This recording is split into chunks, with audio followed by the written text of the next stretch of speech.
Hello students and welcome back to channel Siraj Shaikh. आज C foundation का inventory का lecture number 4 होगा, जिसमें हम कवर करें नए पॉइंट्स ऑफ इन्वेंट्री। स्टार्ट करेंगे आज क्लास।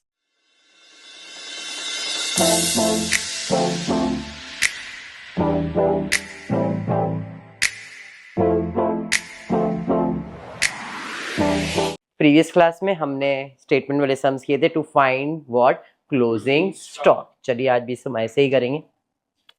ये सब हो गया है, याद है ना ये सब। X who closed his books on 31st March 2022 fails to take the actual stock which he did only on 9th April। ऐसा हमने किया है 31st को नहीं, 9 अप्रैल को उसका वैल्यूएशन किया है।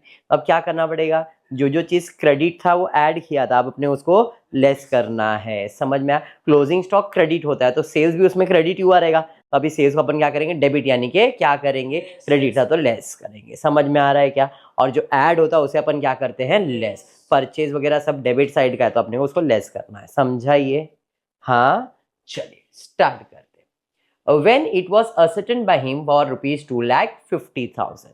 कौन से तारीख को स्टॉक का वैल्यू है, 9 अप्रैल को। आगे क्या दिया है, it was found that the sales are entered in the sales book on the same day and dispatched and the return inward in the return book as and when the goods are received back। मतलब जिस दिन sales करते हैं हम लोग entry भी उसी दिन पास करते हैं, रिटर्न जिस दिन हुआ उस दिन एंट्री, मतलब पेंडिंग नहीं रखते, हिसाब का हिसाब प्रॉपर क्लियर आ जाता है। Purchase are entered in the purchase day book once the invoice are received. Purchase की एंट्री कैसे पास करते, जैसे बिल आया तो वैसे एंट्री पास कर देते। It was found that the sales from 31st March till 9th April as per the sales day books are 17,200. Purchase between the day book was 1,200. Out of this costing rupees 500 were not received until the date of the stock. Goods invoice मतलब बेचा था 31st March, received on 4th of April amounting to 1,000. The rate of gross profit was 33 1/3 on cost a certain physical stock value। सबसे पहला opening value लिख देता हूँ, stock का कितना है, ऐड करेंगे इसके अंदर क्या, सेल्स, और माइनस क्या करेंगे, चल ऐड करेंगे cost of sales during the period between 31st March, कितना, 17,200। क्लियर हो गया? इसमें ये जो सेल्स किया उसमें ग्रॉस प्रॉफिट कितना था, 33 1/3 ऑन कॉस्ट। 33 1/3 ऑन कॉस्ट मतलब ये जो है ये सेल्स प्राइस है, इसके अंदर हमारा ग्रॉस प्रॉफिट भी है। 33 1/3 ऑन कॉस्ट का मतलब होता है cost plus profit equals to sales होता है, ऐसा ही होता है ना।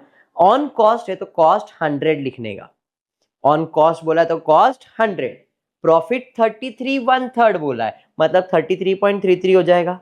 तो सेलिंग प्राइस कितना हो जाएगा, 133, 100 प्लस 33 133, और ये तो सेलिंग प्राइस है ना, तो ये कितना परसेंट है, 133। प्रॉफिट कितना, 33, तो क्या करूंगा, 17,200 इंटू 33.3333 पूरा कैलकुलेटर पे लेंगे, डिवाइडेड बाय 133.33 करेंगे, 133.33 करेंगे। इधर लिखा 25% ऑन सेल्स, 33 1/3 का मतलब ही होता है 25% ऑफ सेल्स। बट ये समझाना डिफिकल्ट था, इसलिए मैंने डायरेक्टली आपको कंसेप्ट जो रखा वही रखा, उसको बदला नहीं है। क्लियर हो गया ये? तो सेलिंग प्राइस में से प्रॉफिट निकाल दिया तो एक्चुअल सेल्स कॉस्ट वैल्यू कितना है, 12,000। इधर कॉस्ट वैल्यू लिख देना अपन क्लोजिंग स्टॉक के लिए, प्रॉफिट वैल्यू तो लिखेंगे नहीं, इसलिए सेलिंग प्राइस में से प्रॉफिट निकाला तो कॉस्ट प्राइस उसका था 12,900। समझ में आ गया? चलिए ऐड कर देंगे इसके अंदर, तो हो गया 2,62,500। कुछ रिटर्न्स वगैरह कुछ हुआ था शायद, ऐसा सुनने में आया था। 500 वेर नॉट रिसीव्ड अंटिल, ऐसा कुछ दिया हुआ है। चलिए ठीक। परचेज, अब ये तो क्या था तुम्हारा, sales. Purchase actually received during the year, कुछ तो दिया था, purchase between the year 1200, out of which 500 were not received. चलिए परचेज कितना है, 1200, नॉट रिसीव्ड कितना है, 500, तो टोटल परचेज कितना है, 700 का ये। अरे बराबर, परचेज लेस कर दो, 2,62,000, डन। नॉर्मल इतना ही रहता, बट और कुछ दिया है क्या, goods invoice during the month of March were sold, खत्म। दिया है goods of 31st March were sold but goods only for April कितना था, 1,000। तो अपने को तो 31st मार्च तक का हिसाब निकालना है, तो ये क्या हुआ, सेल्स रिटर्न हुआ। तो अपन को इसके अंदर purchase made during the March were received on 4th कितना, 1000, वो निकाल दो। जैसे मैं 1000 निकाल दूंगा तो कितना हो जाएगा, 2,61,200। समझा, ये बाउंसर गया। बस, सम इज कंप्लीटेड। बढ़ेंगे नेक्स्ट टर्म की तरफ। ऐसा सम हमने इसके पहले भी किया है, अगर ध्यान में होगा तो। Manufacturing expenses, selling expense, admin expense. Yes, आपके टेक्स्ट बुक में सॉल्यूशन डिफर कर सकता है, आंसर नहीं। ये अनसॉल्व सम है आपके टेक्स्ट बुक का, तो सॉल्यूशन डिफर करेगा। ठीक है, मैंने इसका पैटर्न जैसा अपन पहले सॉल्व किए थे वैसा ही रखा है, चेंज नहीं किया है। सबसे पहला क्या है जरा देखते हैं। Value of stock on 1 April, opening stock दिया है 1 अप्रैल का दिया हुआ है, तो ये ओपनिंग स्टॉक दिया, तो इसके अंदर परचेज वगैरह सब हम ऐड करेंगे और सेल्स वगैरह सब माइनस करेंगे तो क्लोजिंग स्टॉक मिलेगा।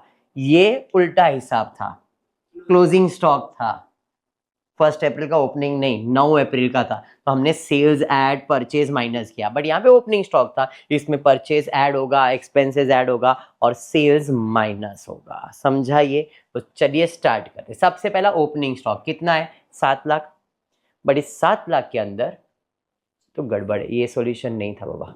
सेल्स 7 लाख, इसको मैं सॉल्व करके देता हूँ। थोड़ा सा जो सॉल्यूशन है वो प्रेजेंटेशन अलग हो जाएगा, तो मैं सॉल्व करके दे रहा हूँ। ठीक है, सबसे पहला वैल्यू ऑफ क्लोजिंग स्टॉक कितना है, 7 लाख।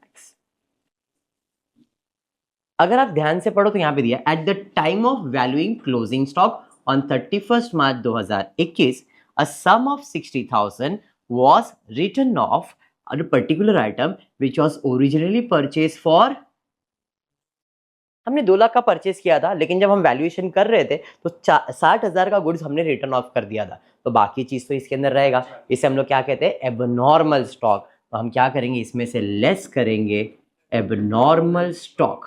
कितना, तो 2 लाख था, उसमें से 60,000 निकाल दो तो बचा कितना, 1,40,000। ये ओपनिंग स्टॉक में इंक्लूडेड रहेगा, इसलिए हम इसे माइनस कर देंगे।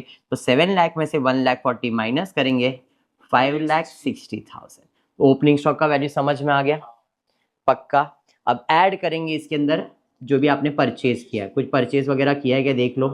Purchase made during the year दिया हुआ है 34,60,000 बराबर।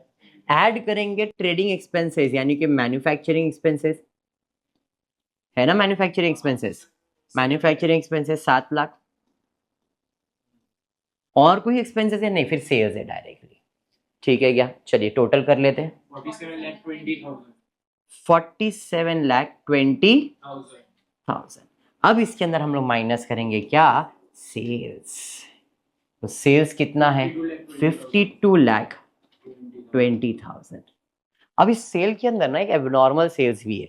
अगर आप ध्यान दोगे तो हमने इधर बोला था at a time value of stock sum of 60,000 was written off on a particular item which was originally purchased was 2 lakh and was sold for, तो जब हमने एबनॉर्मल निकाल दिया है स्टॉक तो ये भी निकालना पड़ेगा, तो लेस एबनॉर्मल सेल्स। कितने का एबनॉर्मल सेल्स, याद आया, ऐसा सम किया था हमने, माइनस कर दो 52,20,000 में से 50,40,000, ये मेरा सेल्स है। Any doubt clear? अरे हाँ, क्लियर है यहां तक, पक्का के नहीं, क्लियर है? 60 ना, ओके ठीक है, 50,60,000 है, 50,60,000। इसमें ग्रॉस प्रॉफिट कितना है, तो बोला है 25% ऑन कॉस्ट। अभी कंसेप्ट बताया था, cost plus profit equals to profit on cost. बोला तो कॉस्ट को क्या लिखने का, प्रॉफिट कितना, तो सेलिंग प्राइस कितना हो जाएगा। अब मुझे तो सेलिंग प्राइस ही मालूम है ना, तो सेलिंग प्राइस मतलब कितना, 50,60,000, कितना परसेंट है, 125, तो 25% प्रॉफिट कितना। अब प्रॉफिट निकालना चाहो, कॉस्ट निकालना चाहो, इंपॉर्टेंट कॉस्ट होता है, तो 100% निकालो, तरीका वो भी बेस्ट है, नहीं तो कोई इशू नहीं है। 25% कितना आया,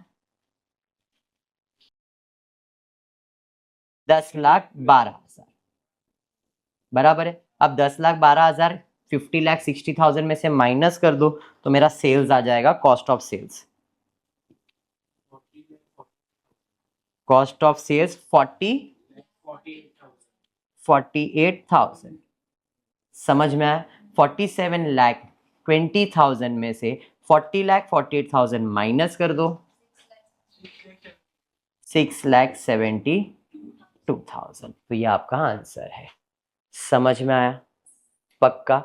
आपको जो सॉल्यूशन दिया है वो भी ऐसा ही है, अभी मैं खाली इरेज कर रहा हूँ, बाद में निकाल। देखो आपका सॉल्यूशन 7 लाख था, एलो ने डायरेक्टली परचेज ऐड किया, मैन्युफैक्चरिंग एक्सपेंसेस ऐड किया, 48 लाख डाला, फिर उसके बाद सेल्स माइनस किया 52 लाख। अब वर्किंग दिखाया लोग ने, कैसे आया 10,32,000, जबकि अपने को आया था 10,12,000। ठीक है, अब ये 20,000 कौन सा है? जो ऊपर जो स्टॉक है उसके अंदर का प्रॉफिट है।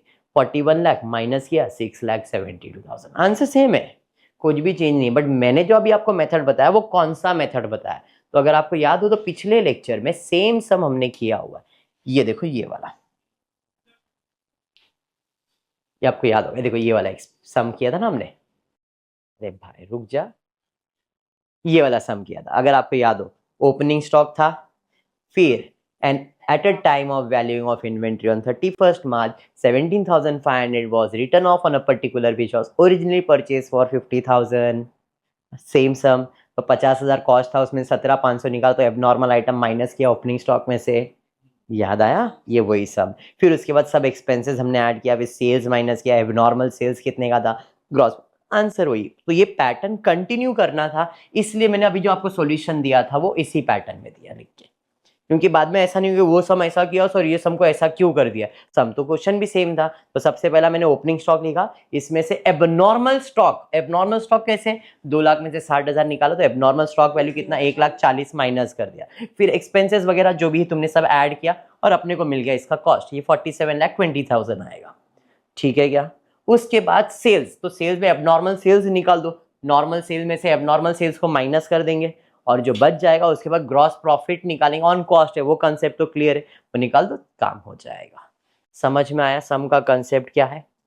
पक्का? चलो फिर आज क्लास में इतना ही रखता हूँ, और एक लेक्चर लूंगा इन्वेंटरी का जिसमें और 2 सम करवाऊंगा, उसके अंदर थोड़ा सा अलग था, इधर ले लेता लेकिन ये 2 कंसेप्ट नए थे इसके लिए मैंने उसका मर्ज नहीं किया इसको।